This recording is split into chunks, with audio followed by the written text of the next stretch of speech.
ओम शांति।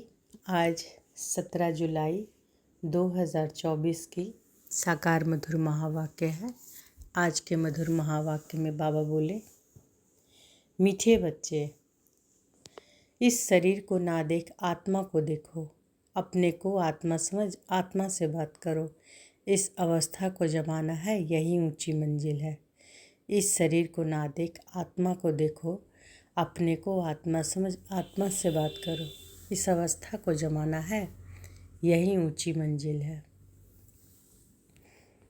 प्रश्न है, तुम बच्चे बाप के साथ ऊपर घर में कब जाएंगे? उत्तर है, तुम बच्चे बाप के साथ ऊपर घर कब जाएंगे? तो उत्तर है, जब अपवित्रता की मात्रा रिंचक भी नहीं रहेगी। जैसे बाप प्योर हैं, ऐसे तुम बच्चे भी प्योर बनेंगे, तब ऊपर जा सकेंगे। अभी तुम बच्चे बाप के सम्मुख हो। ज्ञान सागर से ज्ञान सुन सुन कर जब फूल हो जाएंगे, बाप को नॉलेज से खाली कर देंगे, फिर वह भी शांत हो जाएंगे और तुम बच्चे भी शांति धाम में चले जाएंगे। वहाँ ज्ञान टपकना बंद हो जाता है। सब कुछ दे दिया, फिर उनका पार्ट है साइलेंस का। ओम शांति।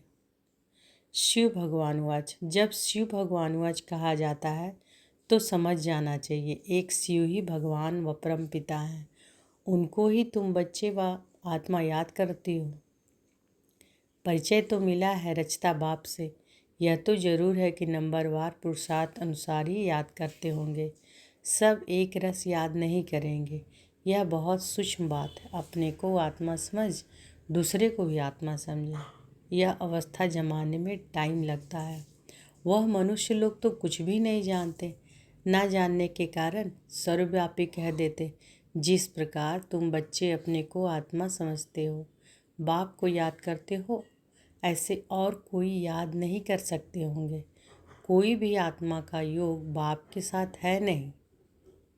कोई भी आत्मा का योग बाप के साथ है नहीं। यह बातें हैं बहुत गूढ़ महीन।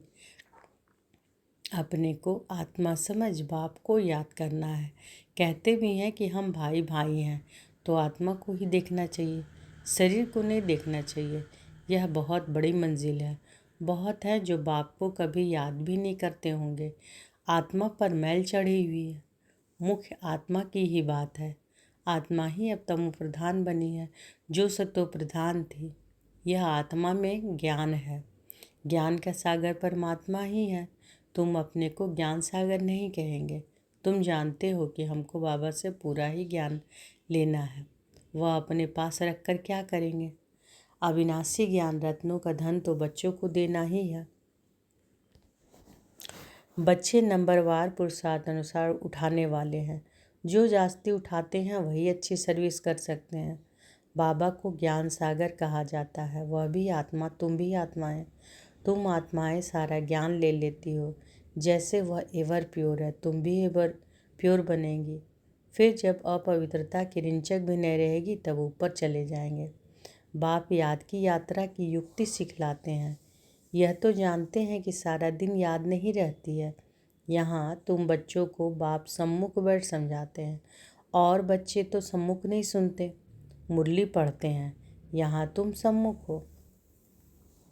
अपने को आत्मा समझ बाप को याद करो और ज्ञान को भी धारण करो। तो बाबा कब की बातें बोल रहे हैं? जब बाबा मुरली सुनाते थे। ब्रह्मा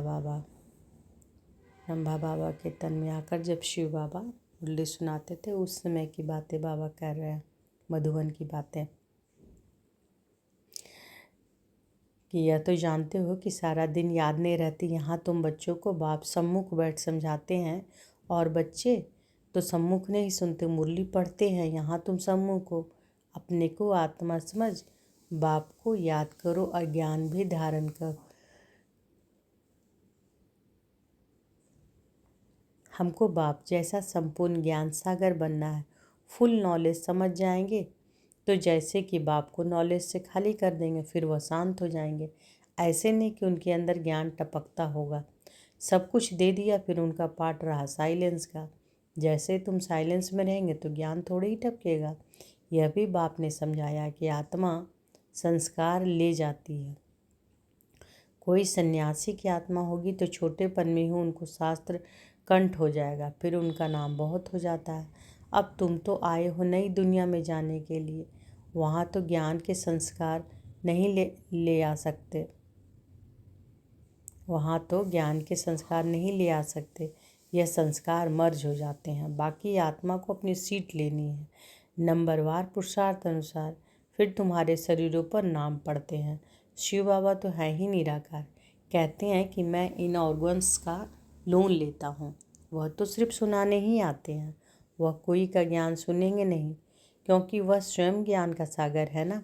सिर्फ मुख द्वारा ही वह मुख्य काम करते हैं, आते ही हैं सबको रास्ता बताने, बाकी सुनकर क्या करेंगे। यह सदैव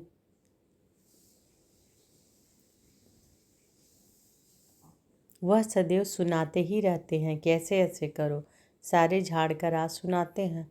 तुम बच्चों की बुद्धि में है कि नई दुनिया तो बहुत छोटी होगी, यह पुरानी दुनिया तो कितनी बड़ी है। सारी दुनिया में कितनी लाइट जलती है, लाइट द्वारा क्या क्या होता है।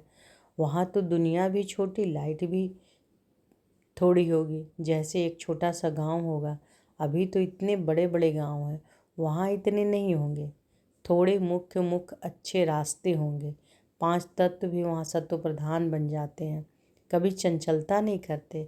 सुखधाम कहाँ जाता है, सुखधाम कहा जाता है, उसका नाम ही है हेवन। आगे चलकर तुम जितना नज़दीक आते रहेंगे उतना वृद्धि को पाते रहेंगे। बाप भी साक्षात्कार कराते रहेंगे। फिर उस समय लड़ाई में भी लश्कर की अथवा एरोप्लेन आदि की दरकार नहीं रहेगी। वहाँ तो कहते हैं कि हम यहाँ बैठे सबको ख़त्म कर सकते हैं, फिर यह एरोप्लेन आदि थोड़े ही काम में लाएंगे। फिर यह चंद्रमा आदि में प्लॉट आदि देखने में भी नहीं जाएंगे, फिर यह चंद्रमा आदि में प्लॉट आदि देखने भी नहीं जाएंगे। यह सब फालतू साइंस का घमंड है। कितना शो कर रहे हैं, ज्ञान में कितनी साइलेंस है, इसको ईश्वरीय दाट यानी देन कहते हैं। साइंस में तो हंगामा ही हंगामा, वह शांति को जानते ही नहीं। तुम समझते हो कि विश्व में शांति तो नई दुनिया में थी, वह है सुखधाम।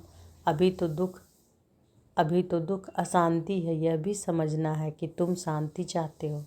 कभी अशांति हो ही नहीं, कभी अशांति हो ही नहीं, वह तो शांति धाम और सुख धाम में। तो बाबा क्या कह रहे हैं कि तुम समझते हो कि विश्व में शांति तो नई दुनिया में थी, वह है सुखधाम। अभी तो दुख अशांति है, यह भी समझाना है कि तुम शांति चाहते हो, कभी अशांति हो ही नहीं, वह तो है शांति धाम और सुख धाम में। स्वर्ग तो सब चाहते हैं, भारतवासी ही बैकुंठ स्वर्ग को याद करते हैं, और धर्म वाले बैकुंठ को याद नहीं करते, वह सिर्फ शांति को याद करेंगे। सुख को तो याद कर न सके, लौ नहीं कहता। सुख को तो तुम ही याद करते हो, इसलिए पुकारते हो कि हमें दुख से लिबरेट करो। आत्माएं असूल शांति धाम में रहने वाली है, यह भी कोई जानते थोड़े ही हैं। बाप समझाते हैं कि तुम बेसमझ थे। कब से बेसमझ बने? 16 कला से 12-14 कला बनते जाते, माना बेसमझ बनते जाते। अभी कोई कला नहीं रही, कॉन्फ्रेंस करते रहते हैं। स्त्रियों को दुख क्यों है? अरे दुख तो सारी दुनिया में अथाह दुख है, अब विश्व में शांति कैसे हो? अब तो ढेर के ढेर धर्म है, सारे विश्व में शांति तो अब हो ना सके। सुख को तो जानते ही नहीं। तुम बच्चियां बैठ समझाएंगी, इस दुनिया में अनेक प्रकार के दुख हैं, अशांति है। जहाँ से हम आत्माएं आई हैं वह है शांति धाम, और जहाँ यह आदि सनातन देवी देवता धर्म था वह था सुख धाम। आदि सनातन हिंदू धर्म नहीं कहेंगे, आदि माना प्राचीन। वह तो सतयुग में था, उस समय सब पवित्र थे। वह है ही निर्विकारी दुनिया, विकार का नाम नहीं। फर्क है ना, पहले पहले तो निर्विकारी पने चाहिए ना। इसलिए बाप कहते हैं कि मीठे मीठे बच्चों, काम पर जीत पहनो, अपने को आत्मा समझो। अभी आत्मा अपवित्र है, आत्मा में खाद पड़ी है, तब जेवर भी ऐसे बने हैं। आत्मा पवित्र तो जेवर भी पवित्र होगा। उसको ही वाइसलेस वर्ल्ड कहा जाता है। बड़ का मिसाल भी तुम दे सकते हो, बड़ का मिसाल भी तुम दे सकते हो। सारा झाड़ खड़ा है, फाउंडेशन है नहीं। यह आदि सनातन देवी देवता धर्म है नहीं, और सब खड़े हैं। तो बाबा क्या करें, बड़ का मिसाल देने के लिए कि सारा झाड़ खड़ा है, फाउंडेशन है नहीं, यह आदि सनातन देवी देवता धर्म है नहीं, और सब खड़े हैं, सब अपवित्र है। इनको कहा जाता है मनुष्य, वह हैं देवताएं। मैं मनुष्य को देवता बनाने आया हूँ। 84 जन्म भी मनुष्य लेते हैं। सीढ़ी दिखानी है कि तमो प्रधान बनते हैं तो हिंदू कह देते हैं, देवता कह ना सके क्योंकि पतित है, देवता तो नहीं कहेंगे। ड्रामा में यह राज है ना, नहीं तो हिंदू धर्म कोई है नहीं। आदि सनातन हम ही देवी देवता थे। भारत ही पवित्र था, अब अपवित्र है, तो अपने को हिंदू कहलाते हैं। हिंदू धर्म तो कोई ने स्थापन किया नहीं है, यह बच्चों को अच्छी रीति धारण कर समझाना है। आजकल तो इतना टाइम भी नहीं देते, कम से कम आधा घंटा दे तब पॉइंट सुनाए जाए। पॉइंट तो ढेर हैं, फिर उनके मुख मुख सुनाई जाती है। पढ़ाई में भी जैसे जैसे पढ़ते जाते हैं, फिर हल्की पढ़ाई अल्फ वे आदि थोड़े ही याद रहती है, वह भूल जाती है। तुमको भी कहेंगे कि अभी तुम्हारा ज्ञान बदल गया है। अरे पढ़ाई में ऊपर चढ़ते जाते हैं तो पहली पढ़ाई भूलती जाती है ना। बाप भी हमको नित्य नई नई बातें सुनाते हैं। पहले हल्की पढ़ाई थी, अब बाप गोई गोई बातें सुनाते रहते हैं। ज्ञान का सागर है ना। सुनाते सुनाते फिर पिछाड़ी में 2 अक्षर कह देते, अल्फ को समझा तो भी काफ़ी है। अल्फ को जानने से बे को जान ही लेंगे। इतना सिर्फ समझाओ तो भी ठीक हो जाए, तो भी ठीक है। अल्फ यानी बाबा और बे यानी बादशाही। तो बाबा कहते हैं कि जो जास्ती ज्ञान धारण नहीं कर सकते वह उच्च पद भी नहीं पा सकते।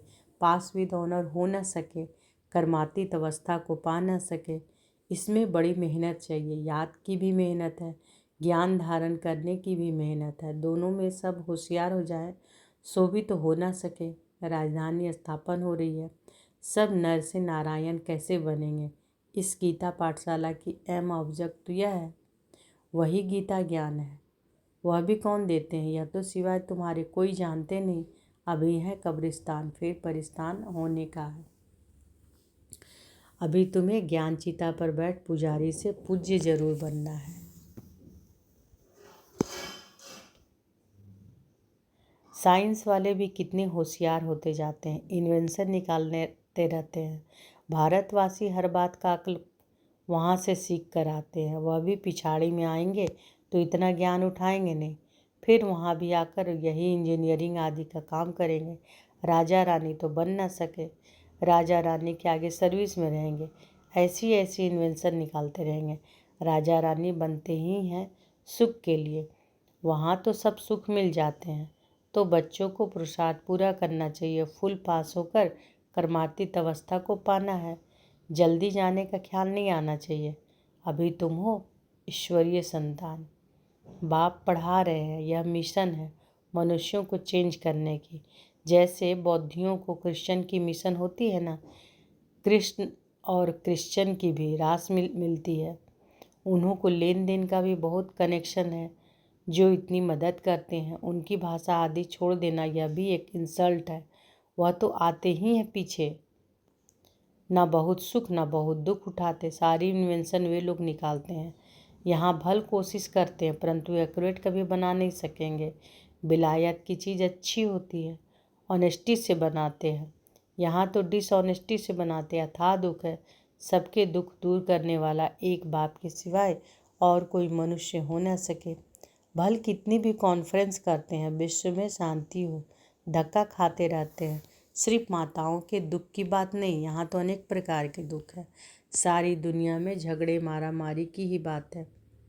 पाई पैसे की बात पर मारा मारी कर देते हैं, वहाँ तो दुख की बात नहीं होती। यह भी हिसाब निकालना चाहिए। लड़ाई कभी भी शुरू हो सकती है। भारत पे रावण जब से आता है तो पहले पहले घर में लड़ाई शुरू होती है, जुदा जुदा हो जाते, आपस में लड़ मरते हैं।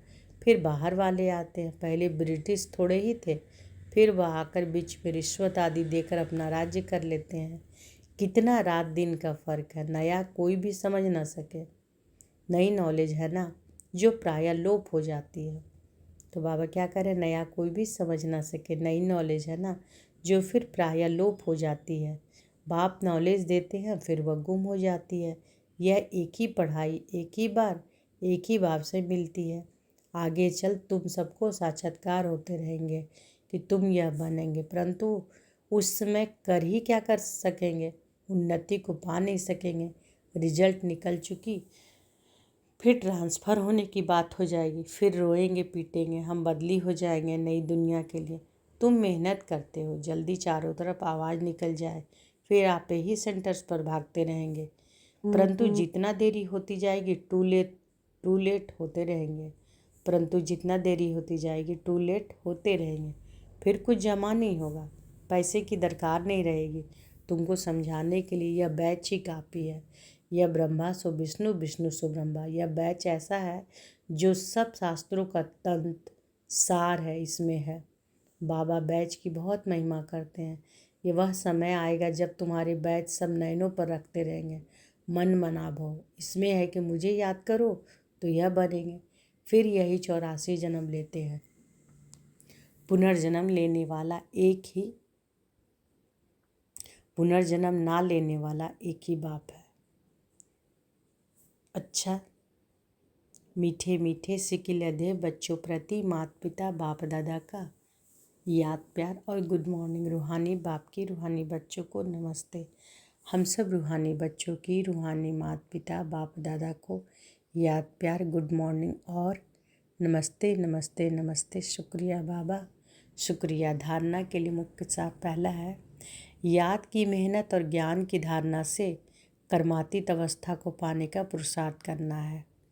याद की मेहनत और ज्ञान की धारणा से कर्मातीत अवस्था को पाने का पुरुषार्थ करना है। ज्ञान सागर की संपूर्ण नॉलेज स्वयं में धारण करनी है।